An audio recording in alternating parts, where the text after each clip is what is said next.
There was just this energy on stage that felt unmatched to anything. And maybe it was because it's in my hometown, maybe because it's a 900-person venue. But there just seemed to be this renewed energy that felt like it may have been missing a little bit.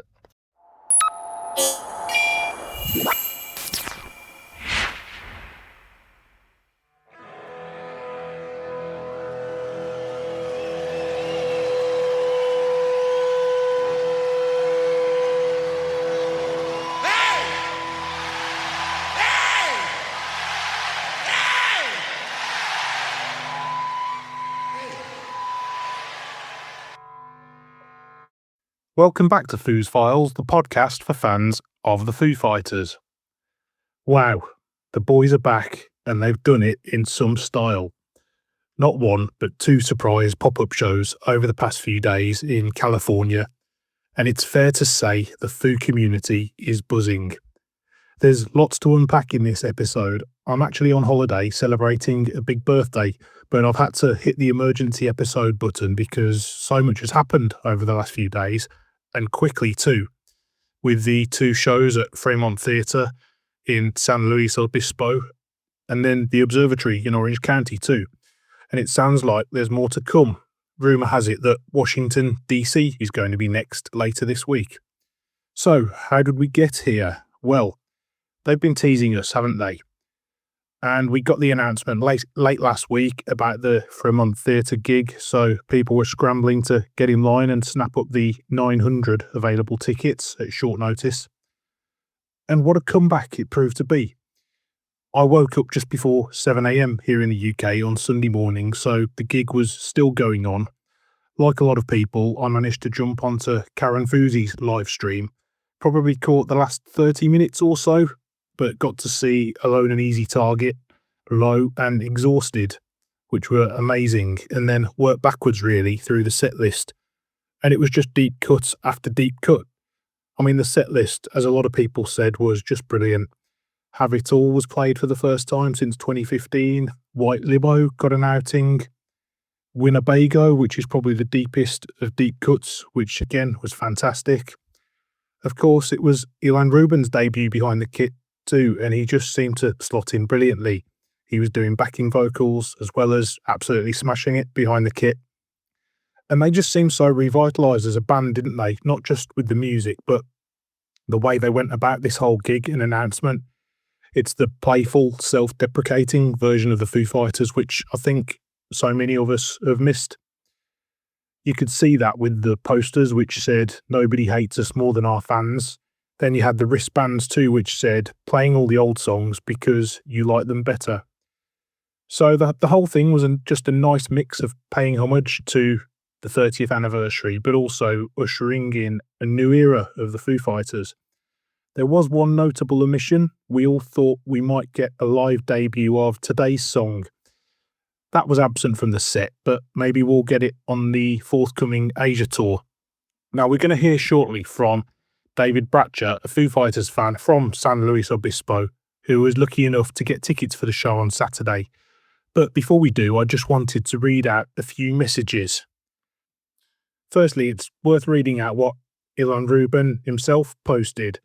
He said on Sunday, "Last night with Foo Fighters could not have been a better time. After keeping my head down for a couple of wild months and throwing myself into the material, that first show was such an incredible release of energy. I've been taken aback by all the positivity and support, and I just wanted to say thanks. Excited for all the volume and sweat that lies ahead." I think we can all agree he looks to be an exciting addition to the band. Then on the Foo's Files Instagram page, I posted a question asking what was the best thing about the comeback gig, so here are a few responses to that. Maka Chokan said the iconic set list and the fact they played a small venue. So yeah, a lot of love for the set list, as we said. Foo Fighting UK said the moment they walked out on stage again, life is good again every time it happens. Jacko Boyd, back on stage doing what they love and what we love as die-hard fans. Nick Fletcher Harrison, how fresh and happy they all looked. Fast Food, the Argentina Foo Fighters covers band, said the Ace of Spades cover in the middle of No Son of Mine Yeah, forgot to mention that. That was a really cool snippet too. And John War, who said the throwback pricing. Yep, love that. $30 a ticket. That is proper old school. So that's the reaction from those of us who observed from afar, shall we say. Now we're going to hear from David Bratcher, and once he got wind of the show on Saturday, it was a case of do not leave town.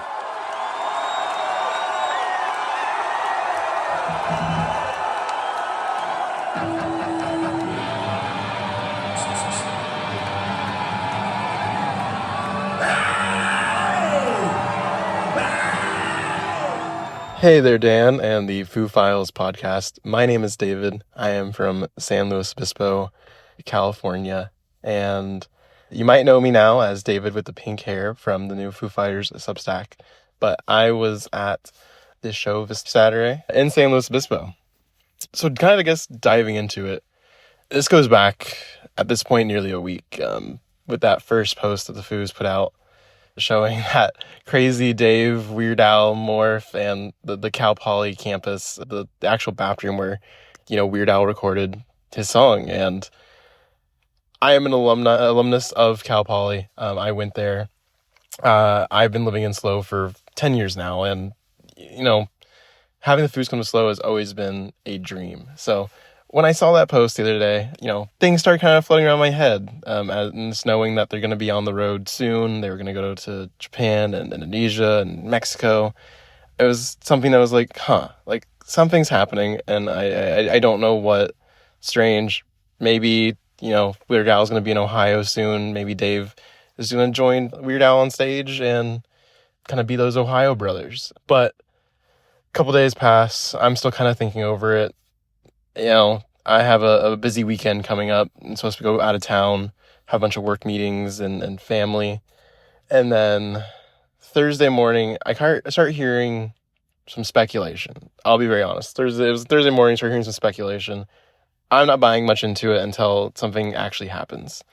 And that's when it hits. I think we've all seen it now if we follow the Foo social media, but there's this image of Dave in a studio with a Boo Boo Records t-shirt. And instantly, I know something is happening. I've been hearing these rumors. I know something is happening at San Luis Obispo at this point. And, I kind of have some stuff here and there where I know people, I know what's happening occasionally in the Foo camp. And I received a message that said, hey, don't leave town. And, that was enough for me to know that something was happening this weekend. So thankfully, some meetings got canceled. Talked to the family that was coming into the Bay Area, to my mother, who's coming into the Bay, because we were going to do a weekend of, seeing Billy Idol and Joan Jett up at the Greek and just some other fun activities. But very quickly, that turned into we need to be in San Luis Obispo. I need to stay in town, and I need to come get you and come back, and we'll figure out the rest from there. So thankfully, was able to grab my mom and come back. But during that is when the Foos had announced the show. And I booked it back to San Luis Obispo. I got back there, ran, and thankfully had a buddy who was there right at 8 p.m. Her name is Jerry, and it was this unbelievable moment because if you go back and look for the last 10 years, I think it is, on Foo Fighters social media, whenever they hint at tours, hint at concerts, you can probably find a comment with me saying, come to San Luis Obispo, come to the Fremont Theater.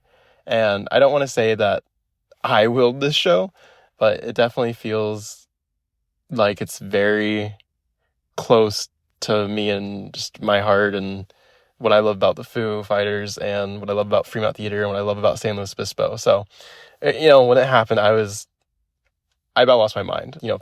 Thursday night, just with the rumors, I couldn't sleep. Friday, I did not sleep at all. Sat on the sidewalk with some lovely people all night long. And I was probably about an 80th in line or so. I mean, the rumor had definitely gotten out earlier in the day, and a few people had shown up pretty early to camp out before the announcement even came out from the Foo Fighter camp. And we were all stoked, but it was very obvious very quickly that not all of these people are going to get in. especially, people with saying that you can't wait up till 7 a.m. That's just, it's not going to happen. There's a love for Foo Fighters, and in a town like this, in a venue that only seats 900 people, those tickets are going to fly by, especially at $30 a ticket, which I admire the Foo Fighters for doing that, because it goes to people that really want to see the Foo Fighters. And, ended up turning out that a good chunk of that audience had never seen the Foo Fighters before. And there were a lot of familiar faces from venues all over the country, all over the world, that I know. There's a handful of us dedicated fans that have traveled, and they were there. And, we had our minute, but it was great. So getting into it, yeah, Friday night, get in line, go through a night, kind of on and off, fall asleep, wake up, 8 a.m. Thankfully, things are lined up around the block. And I'm not sure if you're familiar with San Luis Obispo and where that theater sits, but it's in this kind of the center of this city block, town block, I really should say. SLO's not that large, but it wraps around that whole block once, but not including some of the little kind of snaking back and forth. And at a certain point, you have to assume that there was 1,000 people there, probably more than that, for 900 seats. And realistically, only 400 people are probably going to get tickets, because everyone is buying plus ones for their significant others, for their best friends, for whomever it might be. And finally get through. I think about 8:30, I was able to acquire a ticket for myself and my mother. And it was this crazy time. And then thankfully the gentleman that we were sitting with, we kind of were like, hey, we're all going to go home. We're all going to sleep, get some food, take care of our kids, whatnot. I don't have any kids, but they did. And, we'll get back in line here in a little bit. And there was a few people that kind of stuck it out for the whole day and sat around. But, my mom in town went out and enjoyed things, walked around, tried to go grab one of those cassettes a couple of times. Sadly, no luck. Just a few minutes late there on several of them. And when we were coming back, my mom was like, I know you love them. You always love to be on the rail. Go stand in line if you want. And I was like, are you sure? And she's like, yeah, just let me know when to come down. I'll come meet you. And it was perfect. So I go in line for the two of us. And once again, some of the Jerry from the line earlier, he's right there with me. And so we're hanging out, having a great time. And, it's just, there's this excitement building. We're all exhausted, but it is just, we're ready. And finally, doors open a little bit later, and we all kind of have our mad dash to the merch table, grab our posters and our t-shirts, and grab a beer and head down to the pit. And for me, I was kind of about 3 or 4 people back, right off of center. And I usually try and stand somewhere between Dave and Chris, just that kind of left center area. And there were a lot of young people in that pit, which was awesome to see. I'm fairly young myself, I like to think, but even people a lot younger than me. And eventually, as the Foos started coming out with All My Life, they ran out to roar in the crowd and just got right into it. And the pit instantly just exploded.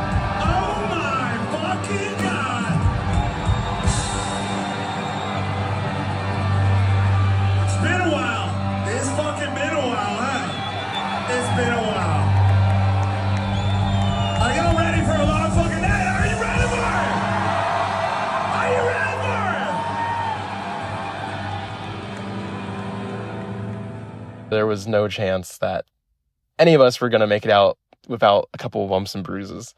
And in that push, it actually took my mother and I directly in front of Chris, a couple people back, pretty much right on the rail. And it ended up being a lot better spot to, make sure that we didn't get beaten and bruised through all the kids that were crowd surfing and moshing the entire time. And instantly recognized who was on the drums, no other than Ilan Rubin. And, didn't get an introduction then. That would come later. But we went right from the All My Life and just kept going. And, the thing I love about the Foo Fighters, especially very recently, it seems, is, they've always been self-aware. Now they're making it very evident that they are. They're making it very evident that they are self-aware and that they know the things that are happening. So it was really cool. Amazing set. I think it ended up being like 4 songs from that first album. And it was just one song after another, and songs that, I had never even seen performed live in the 10 plus years I've been going to Foo Fighters shows. So that was just really cool in itself. And there was just this energy on stage that felt unmatched to anything. And maybe it was because it's in my hometown, maybe because it's a 900 person venue, but there just seemed to be this renewed energy that felt like it may have been missing a little bit. And, the last time I saw the Foo Fighters was their last show in Seattle at T-Mobile Park, which was just a little over a year ago. So it had been a year for the guys. And I think a little bit actually comes back down to who was behind the kit. And I love Josh Freese. I think he's an amazing drummer, and he was the perfect fit for the Foo Fighters at the time. But his style is a little different. And, Taylor used to do these amazing backing vocals along with Chris and Nate, less so with Taylor back there. But Nate and Chris kind of stepped in, and they do an amazing job too. But you can always tell that there's just something there that's not the same. And it felt so much closer. It felt like it was the Foo Fighters. It really did. And, I commend Ilan for doing everything that he's doing. He is super gracious, super humble. After the show, kind of sat around in the back for a little bit, and got to talk to Pat and Dylan actually for a little bit, and he just seemed very grateful to be a part of the band, and he was really excited about it. And I'm really excited to see where this goes, and I really hope that he's in it for a while, and it feels like we could see some new music out of them and out of Dylan. I think that there's a real connection there. How did it feel to fucking stay up all night and wait to get fucking an actual ticket? How about that? That's good, right? It's okay? They didn't give you an actual ticket? Oh, you got a wristband. Right. I mean, you got to actually touch it. You didn't have to scan a fucking code or nothing, right? I can't hear one. I'm just going to agree with you. Dave seemed to be having a ton of fun on stage. So did Chris. I mean, everyone did. But yeah, the venue, they needed to turn the AC up on that one because we were sweating all night long. It was an absolutely amazing experience. I think one of the coolest parts of the night for me at the show is a song that hasn't been played in a really long time, and was a first for me, to my knowledge at least. I mean, I'd have to go back and look, but I'm pretty sure it's the first time it was ever heard, but is the song Winnebago. And it was really interesting. I've gone to several solo shows for the guys, and I've seen Chris Shiflett do a lot of his stuff solo, and I definitely know he recognizes me in the crowd out there. And right when Dave was kind of talking about how they're going to play a lot of songs on the first record, and Chris kind of looked at me and was kind of mouthed while pointing at me saying, "This one's for you." And a couple people around me saw that, and they were just like, "What? No way, what's going on?" And I have no idea what's happening here. And all of a sudden they just thunder into Winnebago, and it is absolutely wild. So that was probably one of the highlights of the night for me, obviously, other than meeting Pat and Ilan afterwards. But the show was amazing, and I think that this is the start of an awesome tour. I'm gonna kind of sort of dub it as the super secret and self-aware tour, just based off what I've seen so far and what Dave's talked about. But I wish the Foo Fighters a safe tour, safe travels. I think it's an awesome experience, and I hope that everyone is able to get out there. And if you hear a rumor, I would keep your schedule free. So that's the San Luis Obispo show. And then within 48 hours, they were back at it again at the Observatory in Orange County, California. I mean, everything moved so quickly with this one that I'm going to cover it more in depth on next week's episode, along with any other shows that might take place before then, including that rumoured Washington, D.C. pop-up. But the main things to note were that they opened this one with enough space from the colour and the shape, which is the first time they've played it in about 8 years. And they also swapped in Weenie Beanie for Low in the encore, which again is a great nod to FF30. I just had one message to read out on this one from Ty on the Foo Fighters Discord group, who was there. Ty said, "It was a very good night. Not going to lie, if it had been any other venue, I probably would not have made the attempt, but the Observatory is 5 minutes from work and 30 minutes from home, so there was no question to at least try." First time seeing them since the Fonda, February 26th, 2022. So yeah, it was a little strange, but it felt good, and Ilan appears to be a good fit. And I get to see Josh on Thursday with 9 Inch Nails, so yeah, for that. Less than 4 hours sleep, and pretty much everything hurts. 0 regrets. So that was a nice fan's eye view. As I say, I'm going to do a further roundup of the pop-up shows next week. So if you were there at either of them, or any future ones, and want to send me a voice note or a message, please do get in touch. So that's it for now. All is good in the world of Foo. So enjoy the rest of your week. And thanks for listening to Foo's Files. Don't forget, if you are enjoying the show, please do leave us a 5-star rating and review on your favourite podcast app. Take care.